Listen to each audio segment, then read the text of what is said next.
दशक 18वा समाज दुसरा सर्वज्ञ संगनी निरूपण. श्रीराम. नेणपणे झाले ते झाले, झाले ते होऊन गेले, जाणतेपणे वर्तले, पाहिजे नेमस्त श्रीराम.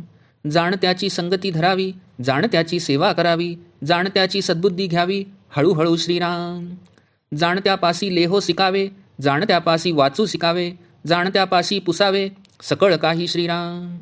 जाणत्यास करावा उपकार, जाणत्यास झिजवावे शरीर, जाणत्याचा पहावा विचार कैसा आहे श्रीराम. जाणत्याचे संगतीने भजावे, जाणत्याचे संगतीने झिजावे, जाणत्याचे संगतीने रिझावे विवर विवरो श्रीराम. जाणत्यापासी गावे गाणे, जाणत्यापासी वाजवणे, नाना आळाप शिकणे, जाणत्यापासी श्रीराम.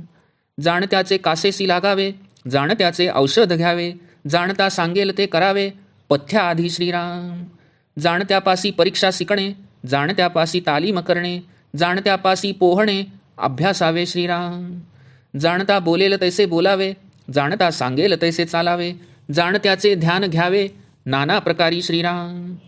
जाणत्याच्या कथा शिकाव्या, जाणत्याच्या युक्ती समजाव्या, जाणत्याच्या गोष्टी विवराव्या सकळ काही श्रीराम. जाणत्याचे पेच जाणावे, जाणत्याचे पीळ उकलावे, जाणता राखेल तैसे राखावे लोकराजी श्रीराम. जाणत्याचे जाणावे प्रसंग, जाणत्याचे घ्यावे रंग, जाणत्याचे स्फूर्तीचे तरंग अभ्यासावे श्रीराम. जाणत्याचा साक्षेप घ्यावा, जाणत्याचा तर्क जाणावा, जाणत्याचा उल्लेख समजावा न बोलताची श्रीराम. जाणत्याचे धूर्तपण, जाणत्याचे राजकारण, जाणत्याचे निरूपण ऐकत जावे श्रीराम. जाणत्याची कवित्वे शिकावी, गद्ये पद्ये ओळखावी, माधुर्य वचने समजावी अंतर्यामी श्रीराम. जाणत्याचे पहावे प्रबंध, जाणत्याचे वचनभेद, जाणत्याचे नाना संवाद बरे शोधावे श्रीराम. जाणत्याची तीक्ष्णता, जाणत्याची सहिष्णुता, जाणत्याची उदारता समजवून घ्यावी श्रीराम. जाणत्याची नाना कल्पना, जाणत्याची दीर्घसूचना, जाणत्याची विवंचना समजवून घ्यावी श्रीराम.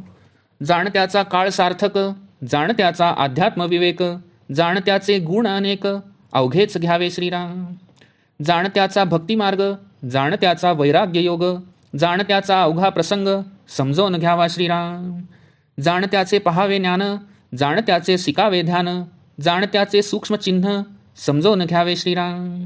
जाणत्याचे अलिप्तपण, जाणत्याचे विदेह लक्षण, जाणत्याचे ब्रह्मविवरण समजवून घ्यावे श्रीराम. जाणता एक अंतरात्मा, त्याचा काय सांगावा महिमा, विद्या कळा गुणसीमा कोणे करावी श्रीराम. परमेश्वराचे गुणानुवाद, अखंड करावा संवाद, तेणे करिता आनंद उदंड होतो श्रीराम. परमेश्वरे निर्मिले ते, अखंड दृष्टीस पडते, विवर विवरो समजावे ते विवेकी जनी श्रीराम. जितुके काही निर्माण झाले, तितुके जगदेश्वरे निर्मिले, निर्माण वेगळे केले पाहिजे आधी श्रीराम. तो निर्माण करीतो जना, परी पाहो जाता दिसेना, विवेक बळे अनुमाना जाणीत जावा श्रीराम. त्याचे अखंड लागता ध्यान, कृपाळूपणे देतो आशन, सर्व काळ संभाषण तदांशेची करावे श्रीराम. ध्यान धरीना तो अभक्त, ध्यान धरील तो भक्त, संसारापासून मुक्त भक्तास करी श्रीराम. उपासनेचे सेवटी, देवा भक्ता अखंड भेटी, अनुभवी जाणेल गोष्टी प्रत्ययाची श्रीराम. इति श्री दासबोधे गुरुशिष्य संवादे सर्वज्ञ संगनी निरूपण नाम समास दुसरा समाप्त.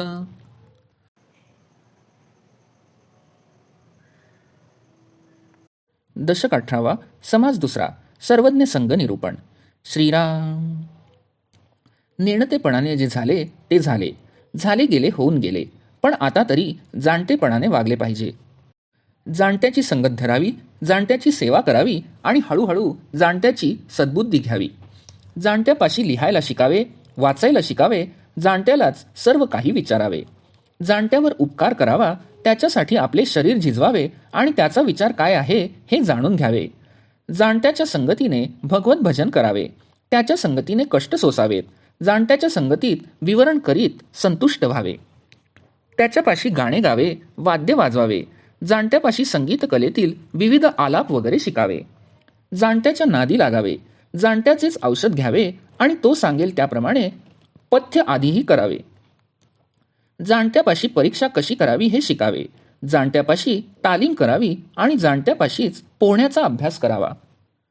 जाणता जसे बोलेल तसे आपण बोलावे, जाणता सांगेल तसे चालावे, जाणता करतो तसेच ध्यान करण्यास आपण नाना प्रकारे शिकावे. जाणत्यापासून कथा सांगण्यास शिकावे, त्याची युक्ती नीट समजून घ्यावी आणि त्याच्या सर्व गोष्टींचे विवरण करावे.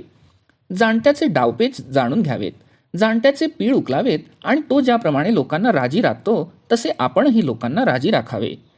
जाणता माणूस कोणत्या प्रसंगात कसा वागतो ते जाणून घ्यावे. जाणता रामरंगात जसा रंगून जात असेल तसे आपण रंगून जावे. जाणत्याच्या स्फूर्तीचे सर्व साहित्य याचा चांगला अभ्यास करावा. जाणत्याप्रमाणे आपणही उद्योगी व्हावे, त्याची तर्क करण्याची पद्धत समजून घ्यावी, त्याने न बोलताच त्याच्या अंतरंगातील विचार जाणून घ्यावेत. जाणत्याचे चातुर्य, त्याचे मुत्सद्देगिरीने वागणे तसेच त्याचे अध्यात्म निरूपण या सर्वांचे श्रवण करून ते जाणून घ्यावे. जाणत्यांनी केलेल्या काव्याचा अभ्यास करावा, गद्य पद्य नीट जाणून घ्यावे आणि त्यांची सुमधुर वचने अंतर्यामी समजून घ्यावी. जाणत्यांचे प्रबंध पहावेत, ते नाना लोकांशी सुखसंवाद कशा प्रकारे करतात याचा शोध घ्यावा.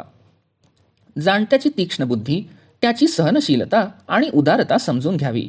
जाणत्याच्या नाना कल्पना, त्याची दूरदृष्टी तसेच त्याची विवंचना समजून घ्यावी.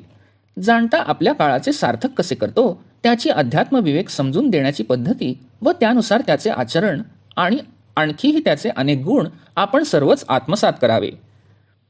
जाणत्याचा भक्तिमार्ग, त्याचा वैराग्य योग, एकूण त्याचे सर्वच चरित्र आपण जाणून घ्यावे. जाणत्याचे ज्ञान पहावे, त्याच्याकडून ध्यानयोग शिकावा, त्याच्या ठिकाणच्या सूक्ष्म खुणाही समजून घ्याव्या.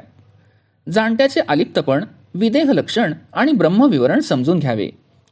खरे तर एक अंतरात्मा हा एकच जाणता आहे, त्याचा महिमा किती वर्णन करून सांगणार. त्याच्या ठिकाणी असलेल्या अमर्याद विद्या, कला आणि गुण यांची गणना कोण करू शकेल. परमेश्वराच्या गुणानुवादांचे वर्णन परस्परांमध्ये अखंड करून संवाद साधावा, त्यामुळे उदंड आनंद होतो. जे जे परमेश्वराने निर्माण केले आहे ते ते सतत आपल्या दृष्टीस पडत असते. विवेकी लोकांनी वारंवार विवरण करून त्याचे खरे स्वरूप जाणून घ्यावे. जितके काही निर्माण झालेले आहे ते ते सर्व जगदीश्वरानेच निर्मिलेले आहे. कार्य आणि त्याचा कर्ता हे निराळे असतात हे आधी ओळखले पाहिजे. तो सर्व लोकांना निर्माण करतो, पण त्याला पहावयाचा प्रयत्न केला तर तो दिसत नाही. म्हणून सूक्ष्म दृष्टीने विचार करून अनुमानाने त्याला जाणण्याचा प्रयत्न करावा.